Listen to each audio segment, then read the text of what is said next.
Encounter is brought to you by the Broome County Council of Churches, where we connect compassion with needs as we inspire growth with dignity. You'll find us in special places throughout the community. For those who remain hungry, we provide meals. For those who are challenged, we build wheelchair ramps. We comfort those who are ill, minister to those who are confined, and we remain an advocate for change and understanding on behalf of every element of our community. Connect and inspire. Encounter the Broome County Council of Churches. Good morning, I'm Jeff Kellam, and I'll be your host today on Encounter.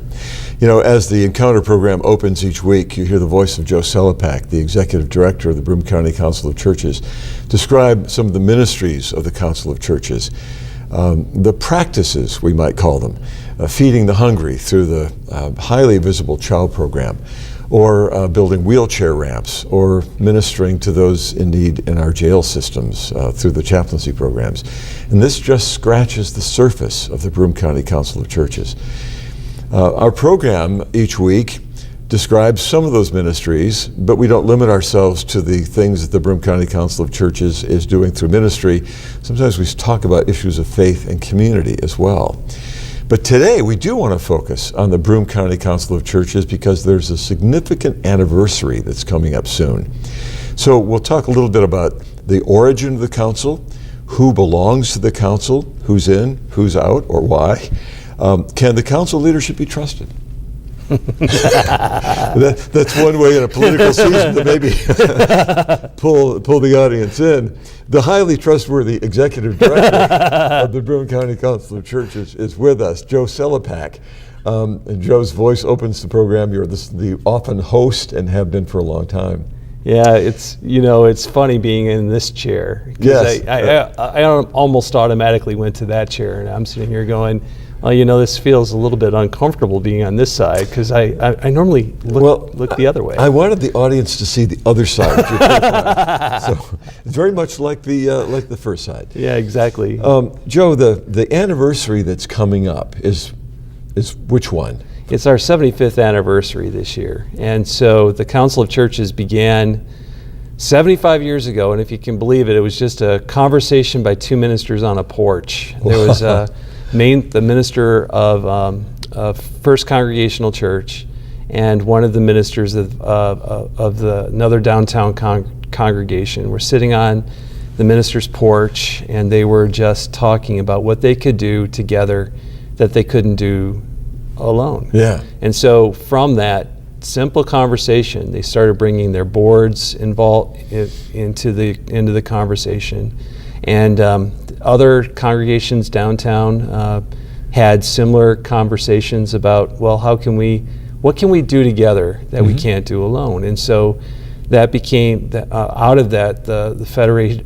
It was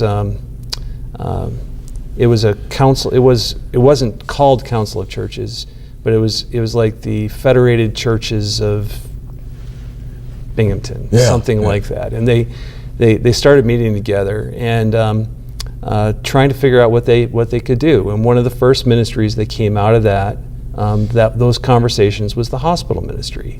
So they wanted to make sure that people in their congregation did not have gaps in coverage when ministers couldn't be there because they were. One of the misnomers about ministers is that they're not busy.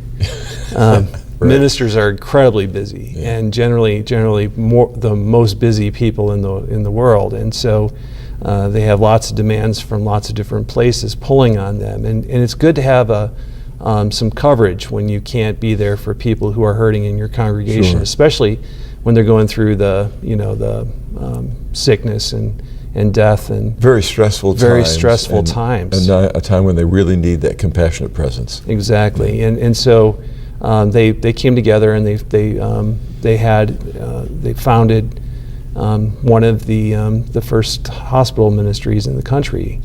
So this was again 75 years ago, and that was just one of the ministries that they did. They also had some youth ministry that they did cooperatively. Especially in the 70s, it was kind of an interesting thing to look back on the 70s, where you had some coffee houses and exactly, and they had this group, they had this this ministry called Crew, which was a home repair program that was done by youth.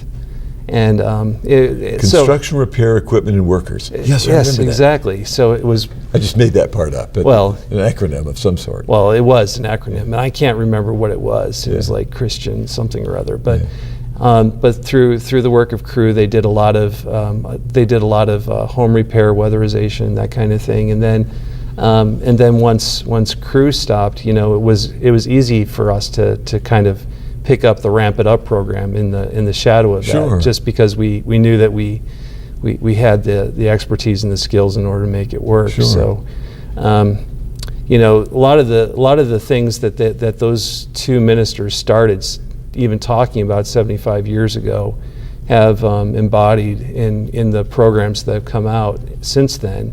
Of course, we have the four major programs that kind of get the billing.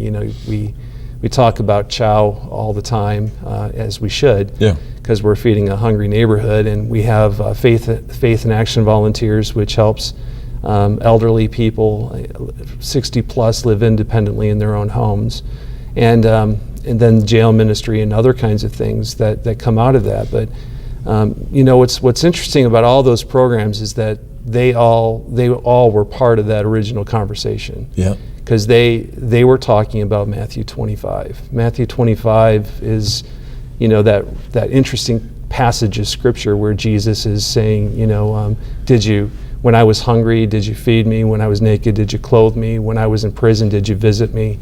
Yeah. And they said, Lord, when did we see you that way? And he says, well, whenever you see the least of these, you've seen me. Yeah. And that kind of those kinds of conversations have led the council into very interesting places. Some that aren't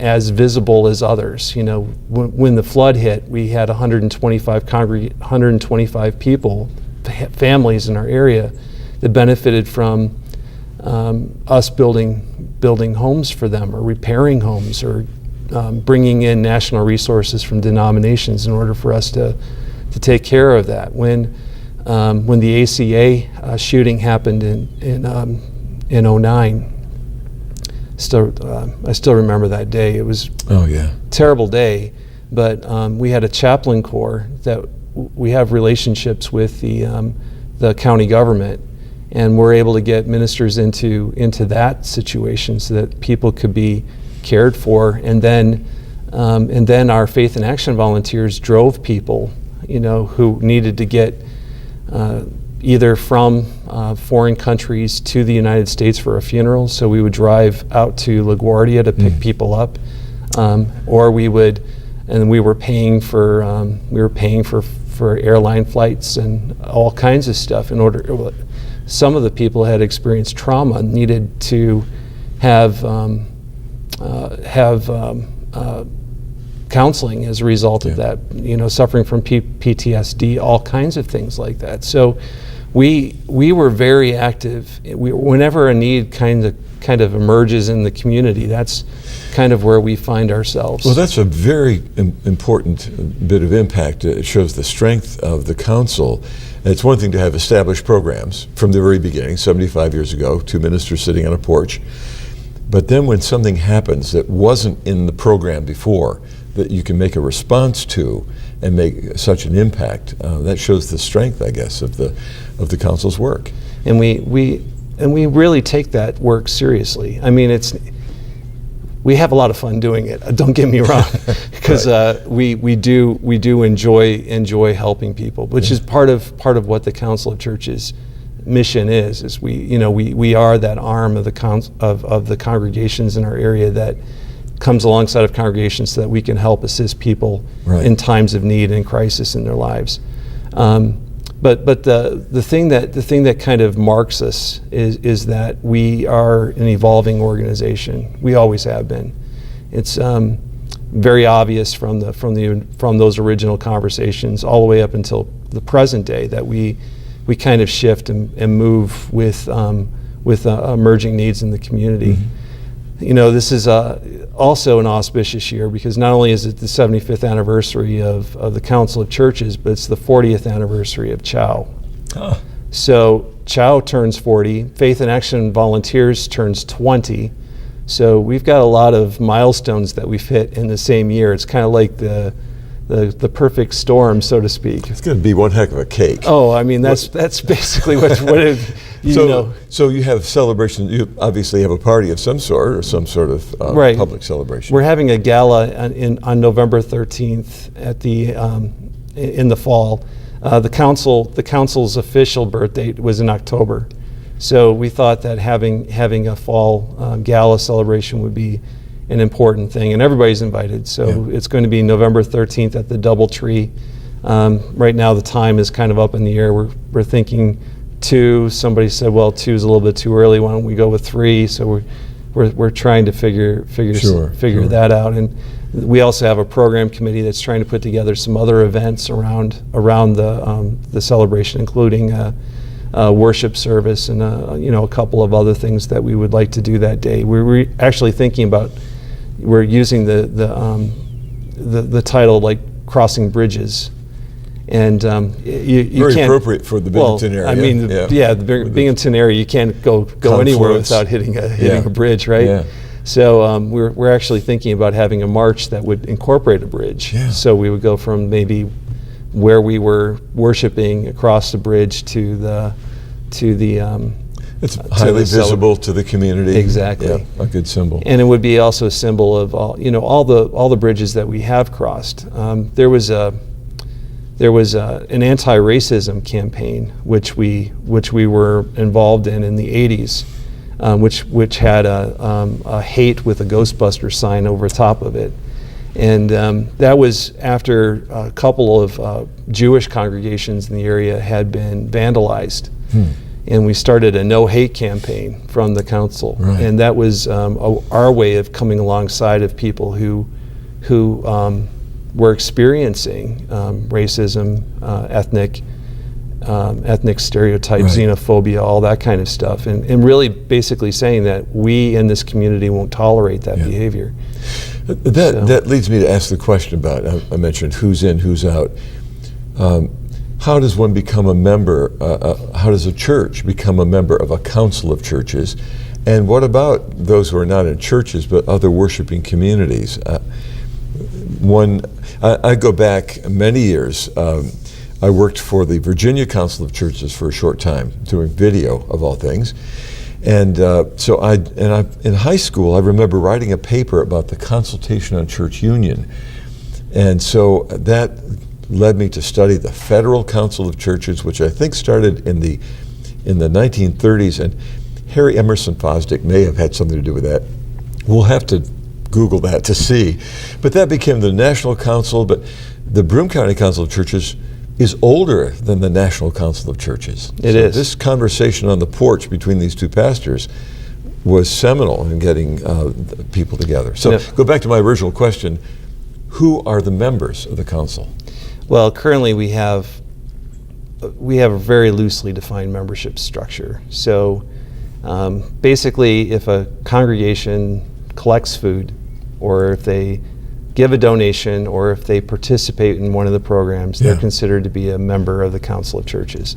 Doesn't really have, we don't have a creedal statement that people have to sign in order to come on board. There's a number of, we are a Christian organization, so we tend to focus our efforts around churches in the area, which is where Council of Churches kind of comes from. But one of the things that we found out a long time ago was that like Chow is a community hunger outreach warehouse. It's really our gift to the community, and our community is not just Christians.